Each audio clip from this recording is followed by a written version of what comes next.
Over the weekend, hundreds of thousands of people marched all across the world, mainly here in the United States, but also in Europe.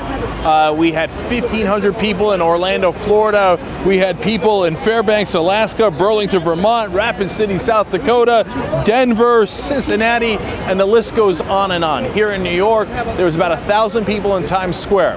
There were some arrests, 70 in New York, 175 in Chicago, 100 in Tucson and Phoenix combined in Arizona, et cetera, et cetera.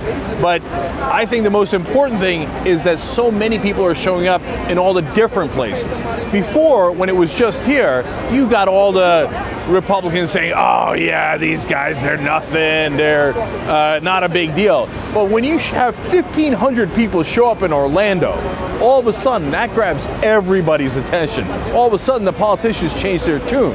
In fact, let me show you. We're going to show you a clip here where Eric Cantor first talks about how this is a mob, and then all of a sudden changes his tune. So let's go to clip number 14 here. I, for one, am increasingly concerned about the growing mobs occupying Wall Street and the other cities across the country. In his weekly briefing with the media, Cantor changed his message dramatically. Gone was his reference to so-called mobs. Instead, he told reporters, quote, people are upset and they're justifiably frustrated. They're out of work. The economy is not moving. Their sense of security for the future is not clear at all. People are afraid, and I get it. So it's not just Cantor, but I love the way he was like, did I say mobs? No, no. What I meant is they have totally legitimate concerns. I get it. And in fact, it's Obama's fault that you're unemployed. Yeah, that's the ticket. I was with Occupy Wall Street all along. If you think that's bad, wait till you get a load of Mitt Romney, Mr. Wall Street. In the beginning, he says, don't attack Wall Street. And at the end, he says, oh, no, I'm with you. I'm with the 99%. Watch. I think the idea of dividing our nation at a time of crisis is the wrong way to go. All the streets are connected. Wall Street's connected to Main Street. And so finding a scapegoat, finding someone to blame, in my opinion, isn't the right way to go.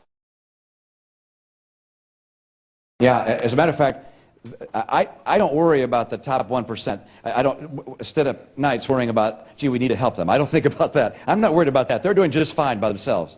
I worry about the 99% in America. So I look at what's happening on Wall Street, and my own view is, boy, I understand how those people feel. And even Rick Santorum, of all people, changes his tune. At first, he's talking about these radical left, and then by then, he's like, oh yeah, Wall Street should pay. Watch. Well, you're talking about a rather fringe group of people out here sitting outside your building. I mean, these are the same old folks who have been protesting since, the Vietnam War. So, I don't really curry much, they don't curry much favor in my book, and I don't think they do with the American people. This is the radical left. So I understand the motivation behind the protest. I don't think that what they're trying to accomplish necessarily is what I would like to see. But clearly, Wall Street should have paid, and in my opinion, still should pay for the consequences of what they've done. When I say Wall Street, I mean the bank and insurance sector. Now, if you can get Rick Santorum to all of a sudden say Wall Street should pay, then this movement is awesome. It's phenomenal. And I love some of the signs that that the press has reported on throughout the weekend. There was one that says, keep your corporate hands off my government.